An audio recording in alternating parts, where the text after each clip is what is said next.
Review for Star Trek 4, The Voyage Home.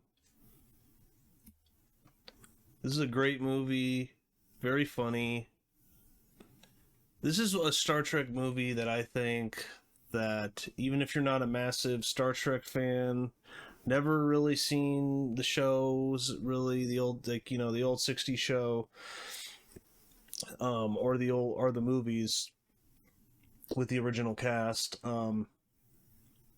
I think it's a very accessible movie. I think it's funny. Fish out of water stories, I think, usually work pretty well. It's not too serious. I think a lot of people think of Star Trek, they think it's serious, and that people think it's not fun, which isn't true, by the way. But people think of that. I'm a big Star Trek fan. I'm a big, Star Wars fan too. Sometimes it seems like there's this rivalry, but I've always liked both. Back in the day, I got into TNG reruns on TV. I didn't watch it really when it originally aired, but big TNG fan. Love Captain Picard. Watched a little bit of the new Picard series, wasn't really into it, but I heard season 3 gets really good, so I may just go jump into season 3 and watch that and skip the other two. I watched a couple of the first season and just wasn't really into it, but I love TNG, love Deep Space Nine. I even liked Voyager back then. And Enterprise, gets decent, but then they got canceled. So, but anyways, I'm a Star Trek fan. I've always liked Star Trek. I honestly haven't really watched the original series TV show that much, but I really like these movies. I should go back and watch the TV show, but I really like Star Trek 1. It's okay. Seen the director's cut. It's alright. I still think the movie's kind of boring. I really do. I think that criticism is apt. Star Trek 2 is one of my favorite movies ever made. Wrath of Khan. Been copied so many times, even by Star Trek. The Wrath of Khan remake, Into Darkness. Terrible movie. Terrible. And I like 3 and 4 and 5's kind of bad. 6, I really like 6.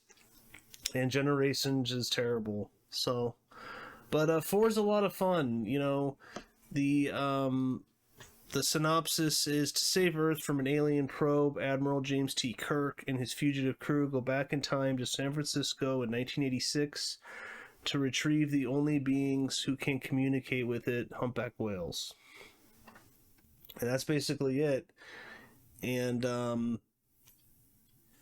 obviously the original cast is great. William Shatner, Leonard Nimoy, DeForest Kelley, Bones, James Doohan, George Takei,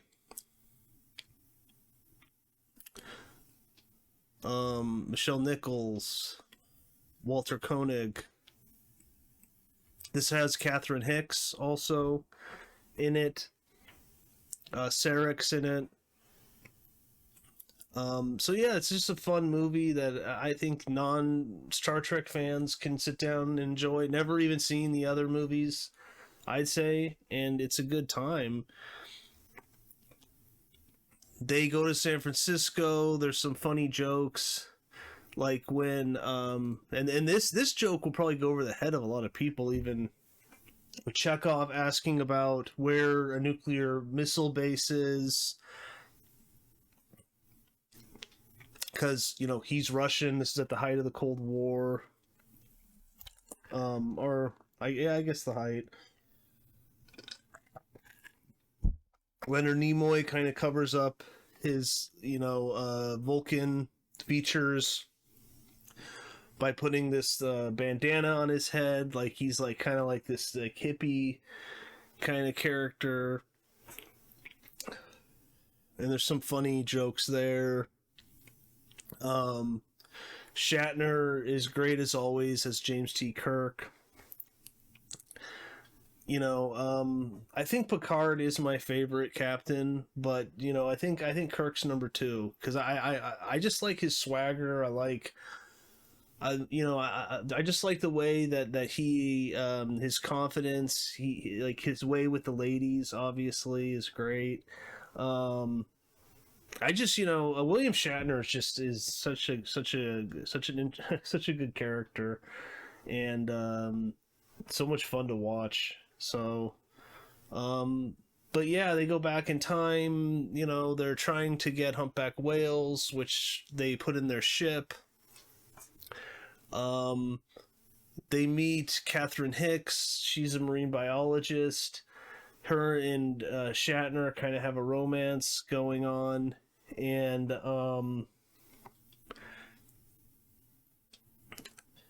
then some of the other crew members have to go do other things. So they all have something to do. That none of them are just not contributing to the movie.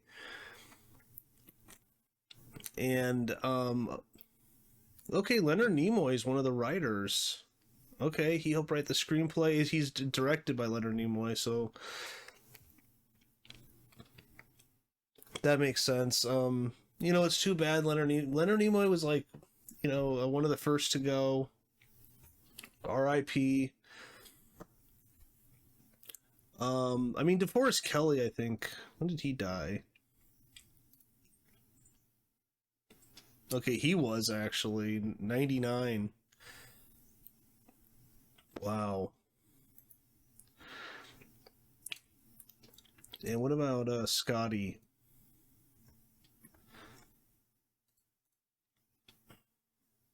Okay, 2005. Okay.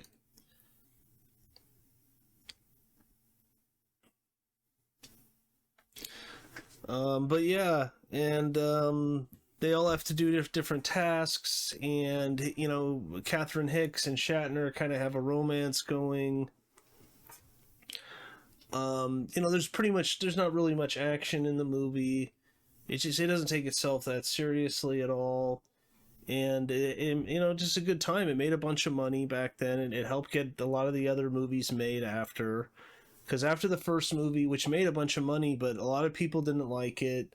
It didn't get great reviews, and it's just too bad because honestly, I think a lot of the audience kind of left after that. They're like, "Oh, it's a big budget Star Trek movie. It's going to be awesome," and they go and see it, and they're falling asleep. And then a lot of people didn't go out to go see Wrath of Khan. I think.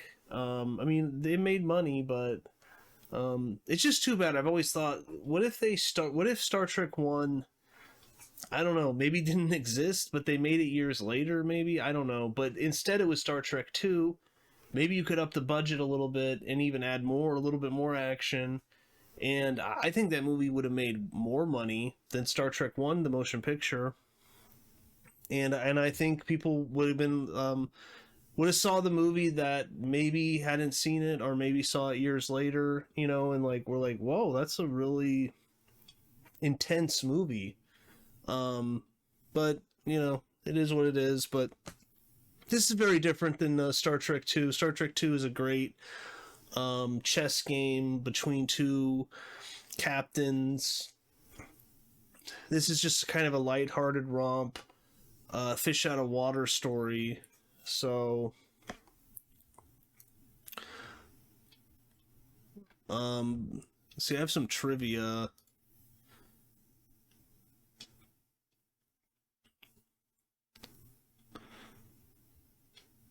Okay, Leonard Nimoy said that after the dramatic nature of all previous Star Trek films and the events that occurred in them, he felt the need to lighten things up for the fourth film. Catherine Hicks studied whales to help prepare for her audition and her subsequent role. As a result, Hicks became inspired to become actively involved with anti-whaling efforts. Oh, that's cool. This film features the only instance in which Kirk says, "Scotty, beam me up." Oh, really? Wow. Because that's very famous, but it's the only time he said it.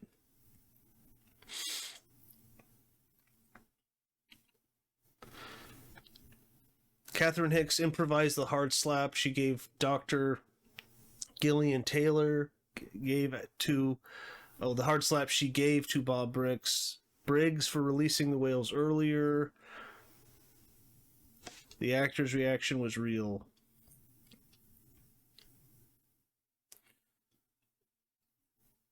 When humpback whales sing, they move into a vertical position as correctly depicted in this film. After hearing the humpback whale's response, the alien probe also moves into the same position and replies. Oh, that's interesting. The restaurant scene was filmed in an actual restaurant. This did not have a pizza oven, but because the characters ordered pizza, Paramount brought and installed a pizza oven to make the kitchen more believable. The oven was given to the restaurant after filming was completed, but after all that effort, the oven is only visible for 5 seconds in this film. The white backlit table that is used as Starfleet headquarters becomes the central table in engineering of the USS Enterprise D on Star Trek The Next Generation. Yeah, Star Trek's famous for like reusing props and stuff.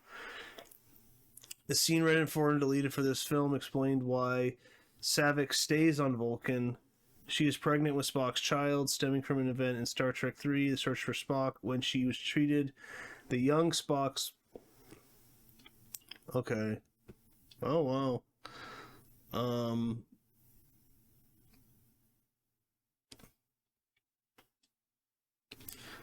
Wow, whoa. The film was originally supposed to have Eddie Murphy in it instead of Catherine Hicks. Murphy was supposed to have played a professor concerned with UFOs who spots the decloaking Klingon warship at the Super Bowl. Apparently, all others are convinced the ship is half-time special effects, while Murphy believes it is real. Paramount declined the script for 2 reasons. They did not want to combine their 2 most profitable franchises, Star Trek and Beverly Hills Cop, and Murphy has signed on to do The Golden Child instead. The film's success led to William Shatner guest hosting Saturday Night Live during its release. It was during that appearance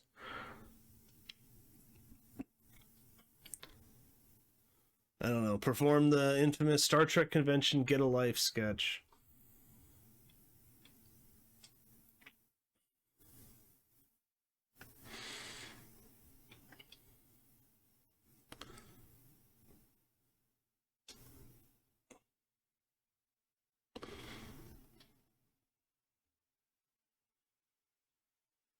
According to Leonard Nimoy, about 95% of the humpback whales footage in the final cut of the film was of a man-made models and effects.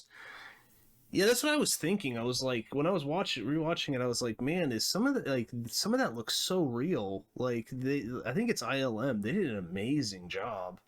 Like, wow. I mean, I think most of the effects hold up fine. I mean, there's a few shots where, I think if you just digitally did some color correction, you could easily fix it.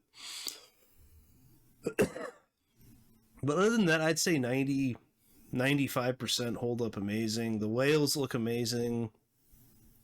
There is